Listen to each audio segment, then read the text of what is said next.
Hello everyone, welcome back to my channel school of science. मेरा नाम नितिन लूथरा है। मैं 21 सालों से एजुकेशन इंडस्ट्री में बच्चों को पढ़ा रहा हूँ। मैं क्लासेस 9-10 के लिए साइंस, 11-12 जेईई और नीट के बच्चों के लिए केमिस्ट्री लेता हूँ। पढ़ाने के अलावा मैं बहुत सारे वैल्यू एडेड सेशंस भी कंडक्ट करता हूँ बच्चों के लिए, जैसे time management, expectation management, stream selection, career counselling, how to attempt question paper and crack the board session.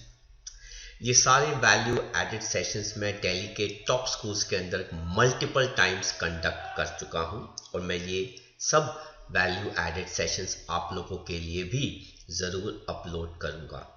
पर फिलहाल मेरे लिए ज़रूरी है एक बहुत ही अच्छा कंटेंट आपको डिलीवर करना, और वो भी बहुत ही सिंपल लैंग्वेज में।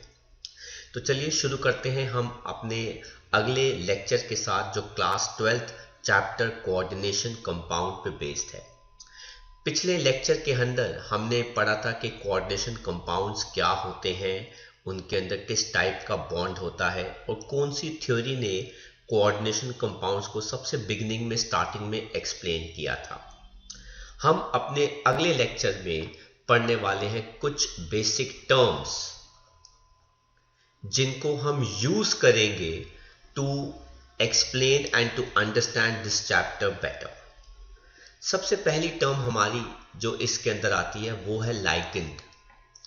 ये वो स्पीशीज होती हैं, स्पीशीज में जब हम बात करते हैं तो ये न्यूट्रल भी हो सकती हैं, ये पॉजिटिवली चार्ज भी हो सकती हैं और ये नेगेटिवली चार्ज भी हो सकती हैं, जिनकी कैपेबिलिटी होती है इलेक्ट्रॉन पेयर डोनेट करने की टू फॉर्म अ कोऑर्डिनेट या फिर डेटिव बॉन्ड। किनके साथ? सेंट्रल मेटल एटम या आयन, जिसको हम ऐसे रिप्रेजेंट करते हैं। तो इस सेंट्रल मेटल एटम या कैटायन को लाइगेंड जो है अपना लोन पेयर डोनेट करता है। अब since ligand lone pair donate कर रहा है, इसलिए लाइगेंड जो है वो क्या एक्ट करता है? Lewis base. और डोनेट करने के बाद कौन सा बॉन्ड बनाता है? कोऑर्डिनेट बॉन्ड या फिर डेटिव बॉन्ड। जो अगली हमारी टर्म इसके अंदर आती है वो है डेंटिसिटी।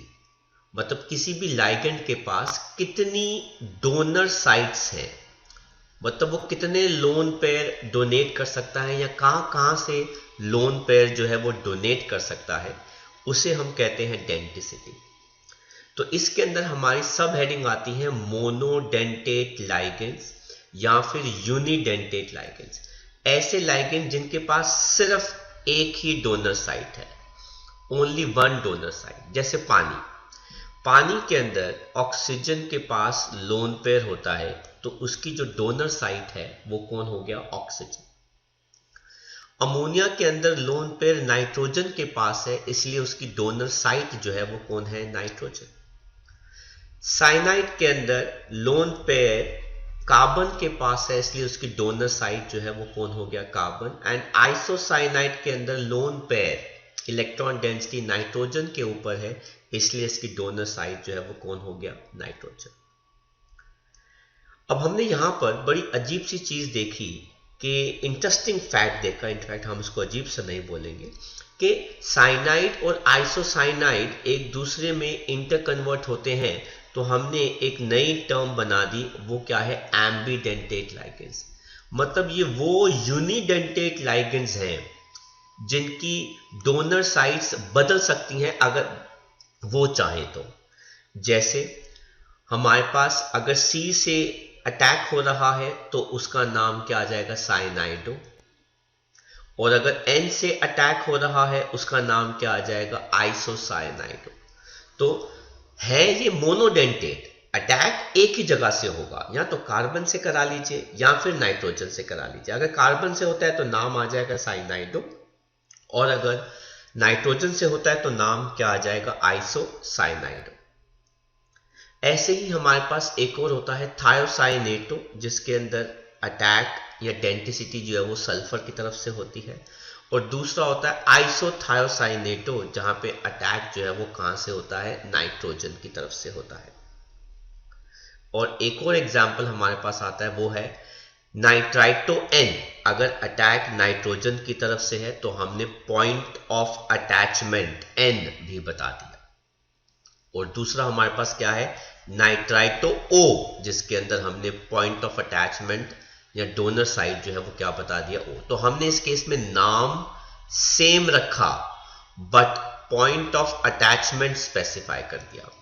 अब इसके अंदर तो नाम अलग अलग है, साइनाइडो, आइसोसाइनाइडो, थायोसाइनेटो, आइसोथायोसाइनेटो, लेकिन इस केस में हमने नाम जो है वो सेम रखे और अब हम क्या करते हैं, पॉइंट ऑफ अटैचमेंट बता देते हैं। तो एम्बीडेंटेट लाइगेंड्स के रूल्स में ये होता है कि आपको पॉइंट ऑफ अटैचमेंट जो है वो बताना पड़ता है, जो लेटेस्ट रूल आ गया। लेकिन पहले रूल क्या होता था कि आप दोनों के नाम अलग अलग रख दो तो अपने आप ही पता चल जाएगा, है ना। पर जो लेटेस्ट रूल्स है उसके अंदर वो कहते हैं कि नाम सेम ही रखना चाहिए, पॉइंट ऑफ अटैचमेंट बताना चाहिए। नेक्स्ट जो हम एग्जाम्पल कर रहे हैं वो है बायडेंटेट का या फिर डायडेंटेट। इसके अंदर दो डोनर साइट्स होती हैं, तो मतलब एट ए टाइम वो दो जगह से अटैक कर सकता है। तो ये हमारे पास आ गया इथाइलिन डायअमीन। ये यहां पे नहीं आएगा, हम इसको रब कर देते हैं। तो ये हो गया इथाइलिन डायअमीन, या फिर इसका नाम होता है इथेन 1,2 डायअमीन। तो इथेन 1,2 डायअमीन या फिर इथाइलिन डायअमीन, और इसको हम शॉर्ट में EN से रिप्रेजेंट करते हैं क्योंकि काफ़ी बड़ा स्ट्रक्चर है, तो इसलिए हम इसको शॉर्ट फॉर्म में EN से रिप्रेजेंट करते हैं। अब इसके अंदर डोनर साइट अटैचमेंट कहाँ से होगा, इस नाइट्रोजन से और इस नाइट्रोजन से। मतलब जब भी EN आएगा तो दोनों donor site same time attack करेंगी। ये मत समझना कि वो इंडिविजुअली अटैक करेंगी, पहले वो करेगा फिर दूसरा वो करेगा, no, at the same time दोनों अटैक करती है, इसलिए ये डायडेंटेट लाइगेंड है। इसी में एक और आता है हमारा ऑक्सोलेटो आयन। अब इसके अंदर जहां पर इलेक्ट्रॉन डेंसिटी रिच है वो ऑक्सीजन जो है O- डोनर साइट होता है, वहां से अटैक होता है। तो इसके अंदर साइमल्टेनियसली इन दोनों से अटैक होगा। इसको हम रिप्रेजेंटेशन में C2O4 2- भी लिखते हैं, या फिर आप रिप्रेजेंट करने में आप सिंपली OX लिख दीजिए। तो this is how it can be written in फॉर्मूले। तो ये हमारे दो एग्जाम्पल्स हैं डायडेंटेट के। ज्यादातर इसके अंदर EN जो है वो काफी ज्यादा इस्तेमाल होता है, और यहां पर नाइट्रो इस्तेमाल होता है और साइनाइडो इस्तेमाल होता है। थायोसाइनेटो, आइसोथायोसाइनेटो यूजुअली कम यूज होते हैं नेम्स के अंदर, पर मैं कंपैरिजन में बता रहा हूं कि कौन कौन ज्यादा नेमिंग में यूज होते हैं। नेक्स्ट हम देखते हैं, ऐसे ही हमारे पास कुछ एग्जाम्पल ट्राइडेंटेट लाइगेंड्स के हैं, टेट्राडेंटेट लाइगेंड्स के हैं, पेंटाडेंटेट लाइगेंड्स के हैं, जिनकी हमें अभी फिलहाल जरूरत नहीं है। पर एक लाइगेंड है जो हेक्साडेंटेट लाइगेंड है, जो हम यूजुअली पढ़ लेते हैं, यूजुअली हम उसको ड्रॉ या लिखते नहीं है। इसका नाम है ethylene diamine tetra acetate. Short form में इसको हम EDTA लिखते हैं 4-। आप इसको ऐसे लिखा हुआ भी देख सकते हैं, नॉट एन इशू। अब ये डिराइव इथाइलिन डायअमीन से ही है। अगर आप ध्यान से देखें, जो अभी हम डायडेंटेट लाइगेंड पढ़ रहे थे, इसी डायडेंटेट लाइगेंड के अंदर एक एक करके चारों H को रिप्लेस करके एसीटेट ग्रुप ले आइए तो ये बन जाता है। तो आप यहाँ पे देख सकते हैं कि आपके पास कौन कौन सी है, एक डोनर साइड, 2, 3, 4, ये हो गई नाइट्रोजन 5, और ये हो गई नाइट्रोजन 6। तो आपके पास 6 डोनर साइट्स इसमें आती है। जो नेक्स्ट डेफिनेशन इसके अंदर आती है, दैट इज चिलेशन। डाइडेंटेट लाइगेंड्स या मल्टीपल डेंटेट लाइगेंड्स के लिए ये इस्तेमाल होता है, बट हम डाइडेंटेट लाइगेंड्स का यूज़ कर रहे हैं। जब वो मेटल के साथ कंबाइन करते हैं तो वो एक क्लोज्ड रिंग बना लेते हैं 4 से 5 से 6 एटम्स की। इस क्लोज्ड रिंग को हम कहते हैं चिलेट रिंग, और फिनोमेना को, प्रॉपर्टी को हम क्या कहते हैं, चिलेशन। देखते हैं एग्जाम्पल। यहाँ पे हमने इथाइलिन डायअमीन को लिया, तो आप देख सकते हैं इथाइलिन डायअमीन का स्ट्रक्चर जो है वो ये होता है, ये डाइडेंटेट है। NH2 ने प्लैटिनम को लोन पेयर दिया, इस वाले NH2 ने भी प्लैटिनम को लोन पेयर दिया, और एक 5 मेंबर की क्लोज रिंग बन गई जिसको हम कहते हैं चिलेट रिंग। देन हम बात करते हैं कोऑर्डिनेशन नंबर की। ये क्या होता है, ये नंबर ऑफ सराउंडिंग लाइगेंड्स होते हैं जो अटैच्ड होते हैं सेंट्रल मेटल एटम के साथ कोऑर्डिनेट बॉन्ड के साथ। अगर तो वो मोनोडेंटेट लाइगेंड है तो उसके लिए कोऑर्डिनेशन नंबर 1 होता है। अगर डाइडेंटेट लाइगेंड है तो उसके लिए कोऑर्डिनेशन नंबर 2 होता है, क्योंकि वो 2 जगह से अटैक कर सकता है। अगर ट्राइडेंटेट लाइगेंड है तो उसके लिए कोऑर्डिनेशन नंबर 3 है, and so on and so on and so on. जैसे एग्जाम्पल की बात कर रहे हैं EN कोबाल्ट के साथ कितने आ रहे हैं, 3, लेकिन EN जो है वो एक डाइडेंटेट लाइगेंड है, तो उसका कोऑर्डिनेशन नंबर क्या हो जाएगा, 3 × 2 कितना हो जाएगा, टोटल 6 हो जाएगा, क्योंकि एक EN जो है वो 2 जगह से अटैक कर सकता है साइमल्टेनियसली। ऐसे ही आप देख सकते हैं यहां पर कोबाल्ट के आगे पीछे कितने अमोनिया आ रहे हैं, अमीन आ रहे हैं 4, और अमीन जो है, अमोनिया जो है वो एक मोनोडेंटेट लाइगेंड है, इसीलिए इसका कोऑर्डिनेशन नंबर कितना आ गया, 4। ऐसे ही CN का कोऑर्डिनेशन नंबर कितना होता है, 6, क्योंकि ये मोनोडेंटेट लाइगेंड है। देन हमारी टर्म आती है कोऑर्डिनेशन स्फेयर एंटिटी या फिर काउंटर आयंस। अगर आप ये पूरा कॉम्प्लेक्स देखें तो इसको हम कहते हैं कोऑर्डिनेशन कंपाउंड। जो चीज स्क्वायर ब्रैकेट के अंदर होती है उसको हम कहते हैं कोऑर्डिनेशन स्फेयर या कोऑर्डिनेशन एंटिटी। जो स्क्वायर ब्रैकेट के बाहर आता है उसको हम क्या कहते हैं, काउंटर आयन। अब स्क्वायर ब्रैकेट के अंदर हमारे पास सेंट्रल मेटल एटम होता है, हमारे पास लाइगेंड्स होते हैं, और कितने लाइगेंड्स हैं वो हमारे को क्या डिसाइड करता है, कोऑर्डिनेशन नंबर। एक और एग्जांपल ले लेते हैं यहाँ पे, K4FeCN6। तो यहां पर आइडेंटिफाई करते हैं कि कौन सी चीज क्या क्या है। तो K4 स्फेयर से बाहर आ रहा है, इसको हम क्या कहते हैं, काउंटर आयन। ये हो गया हमारा सेंट्रल मेटल एटम, ये हो गया हमारा लाइगेंड, 6 क्या हो गया हमारा कोऑर्डिनेशन नंबर, और ये पूरा हमारा क्या हो जाता है, कोऑर्डिनेशन स्फेयर या फिर एंटिटी कह सकते हैं इसको। आई होप आपको समझ में आया। हम बात करते हैं कोऑर्डिनेशन पॉलीहेड्रन की। ये 3 डायमेंशनल स्पैटियल अरेंजमेंट होता है लाइगेंड्स का around the central metal atom या आयन। अगर 4 लाइगेंड्स है, they can be square planar with hybridisation DsP2 या फिर टेट्राहेड्रल विद हाइब्रिडाइजेशन sp3। अगर 5 है तो ट्रायगोनल बाइपिरामिडल। अगर 6 लाइगेंड है तो ये ऑक्टाहेड्रल हो सकते हैं जिसके अंदर उनकी हाइब्रिडाइजेशन D2sp3 या फिर sp3d2 हो सकती है। देन हमारी नेक्स्ट टर्म आती है ऑक्सीडेशन नंबर या फिर ऑक्सीडेशन स्टेट। ये सेंट्रल मेटल एटम या आयन पे चार्ज होता है, मतलब उसने कितने इलेक्ट्रॉन जो है वो लूज किए हुए हैं। सिंस सेंट्रल मेटल एटम जो है वो इलेक्ट्रॉन पेयर एक्सेप्ट करते हैं, है ना, लाइगेंड से, तो सेंट्रल मेटल एटम को हम लुईस एसिड भी कहते हैं यहां पर।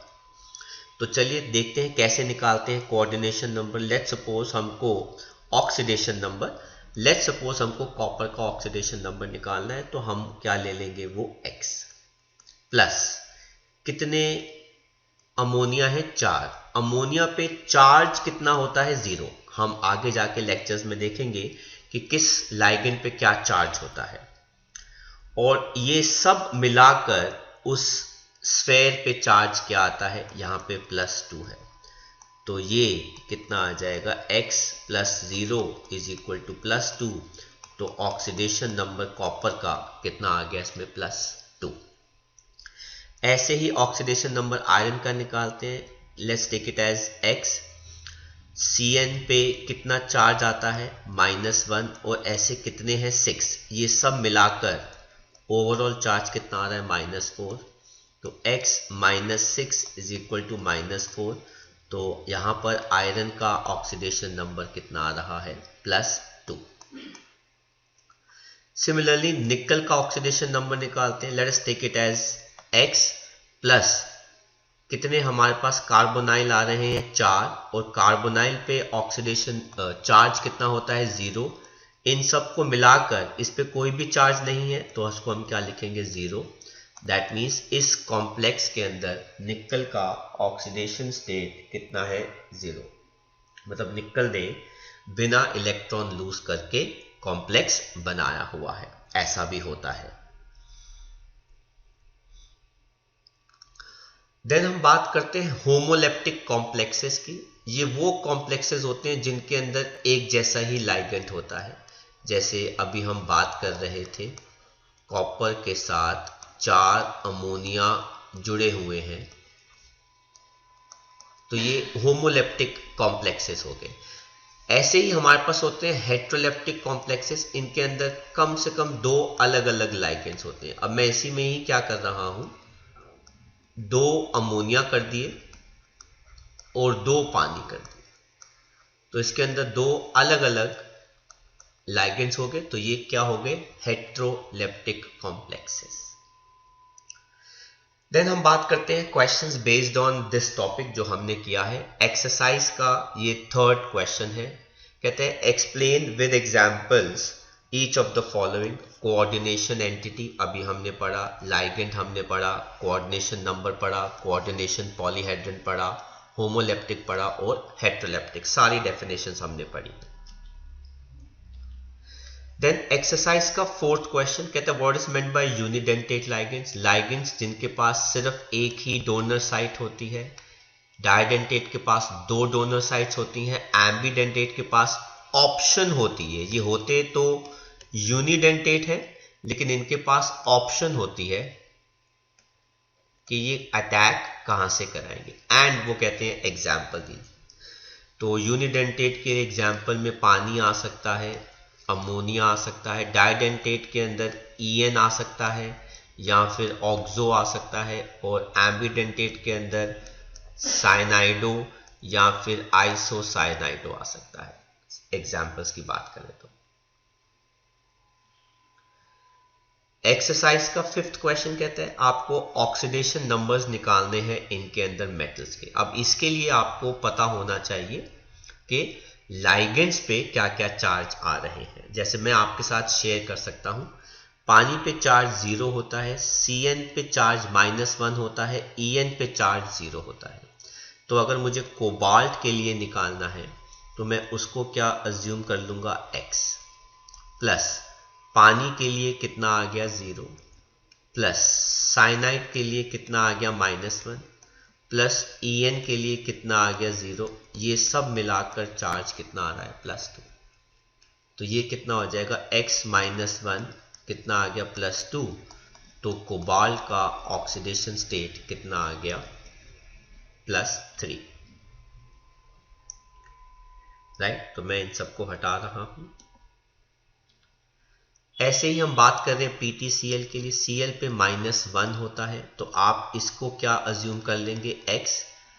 4 Cl आ रहे हैं, चार्ज कितना है, -1, टोटल मिला के -2। x - 4 = -2, तो x कितना आ गया, +2 ऑक्सीडेशन स्टेट। इसमें बात करें अमोनिया पे 0 होता है, Cl पे -1 होता है, तो क्रोमियम का हमें ऑक्सीडेशन स्टेट निकालना है। हम x मान लेंगे। 3 अमोनिया आ रहे हैं, और 3 Cl माइनस आ रहे हैं, इन सब का मिलाकर इस पे कोई चार्ज आ रहा है? नो, तो ये जीरो हो गया। तो ये हो जाएगा x minus 3 is equal to 0। तो x की वैल्यू कितनी आ गई? +3। तो क्रोमियम का ऑक्सीडेशन स्टेट यहां पर क्या आ गया? +3। तो इन सब के ऑक्सीडेशन नंबर्स जो हम निकाल रहे हैं लाइगेंड्स के लिए, चार्ज आपको लिस्ट में याद करने पड़ेंगे। अब यहाँ पे Br पे -1 होता है, En पे 0, कोबाल्ट पे निकालना है। तो x प्लस 2 Br हो गए, -1 प्लस 2 En है, ये ब्रैकेट ऐसे आना चाहिए, और इन सब को मिलाकर चार्ज कितना आ रहा है? +1। तो ये कितना आ जाएगा? x -2 which is equal to +1, जो सॉल्व करके कितना आ जाएगा? x +3। तो कोबाल्ट का ऑक्सीडेशन नंबर इस कॉम्प्लेक्स में कितना हो गया? +3। ऐसे ही हम इसकी बात करते हैं। तो अब आपको पता है K पे कितना होता है? +1, Fe पे हमको निकालना है, और Cn पे कितना होता है? -1। तो 3 into +1 plus x plus 6 into -1, ये सारा क्या आ गया? 0। तो ये क्या आ जाएगा? 3 प्लस x -6 इक्वल टू 0। तो x -3 इक्वल टू 0। तो यहाँ पे x कितना आ गया? +3। तो आयरन का ऑक्सीडेशन नंबर यहाँ पे कितना आ गया? +3। तो आई होप आपको समझ में आ रहा है हम कैसे ऑक्सीडेशन नंबर्स निकाल सकते हैं। तो क्लास, इस लेक्चर में हमने सीखा कि कौन कौन सी बेसिक टर्म्स इस चैप्टर को बिलोंग करती हैं, जिनका हम इस्तेमाल करेंगे आगे के टॉपिक्स को समझने के लिए। तो आई होप आपको हमारा आज का ये छोटा सा लेक्चर समझ में आया, अच्छा लगा। अगर अच्छा लगा तो इसको लाइक करना मत भूलिएगा। अपने फ्रेंड्स के साथ भी इन लेक्चर्स को आप शेयर कर सकते हैं, ताकि वो भी अपने इनऑर्गेनिक केमिस्ट्री के इस चैप्टर को थोड़ा सा स्ट्रॉन्ग, कॉन्क्रीट और बेटर बना सके, ताकि वो भी अच्छे मार्क्स स्कोर कर सके। हम और भी लेक्चर्स इनके अपलोड करेंगे बहुत जल्दी, लेकिन उनके नोटिफिकेशंस अगर आपको चाहिए तो आपको हमारे चैनल को सब्सक्राइब करना पड़ेगा। और अगर आपके पास कोई पर्सनल डाउट्स भी हैं तो हमारा थंबनेल पे नंबर जो फ्लैश होता है, आप उस पर कॉल कर सकते हैं, टेक्स्ट कर सकते हैं, या फिर व्हाट्सएप कर सकते हैं। हम ज़रूर आपको as soon as possible basis पे रिवर्ट करेंगे। अगर हमें कोई लेक्चर भी बनाना पड़े उसके लिए हम ज़रूर बनाएंगे। Till then, take care, study hard. Thank you very much for watching our lecture. तो मिलेंगे soon. Bye bye from School of Science.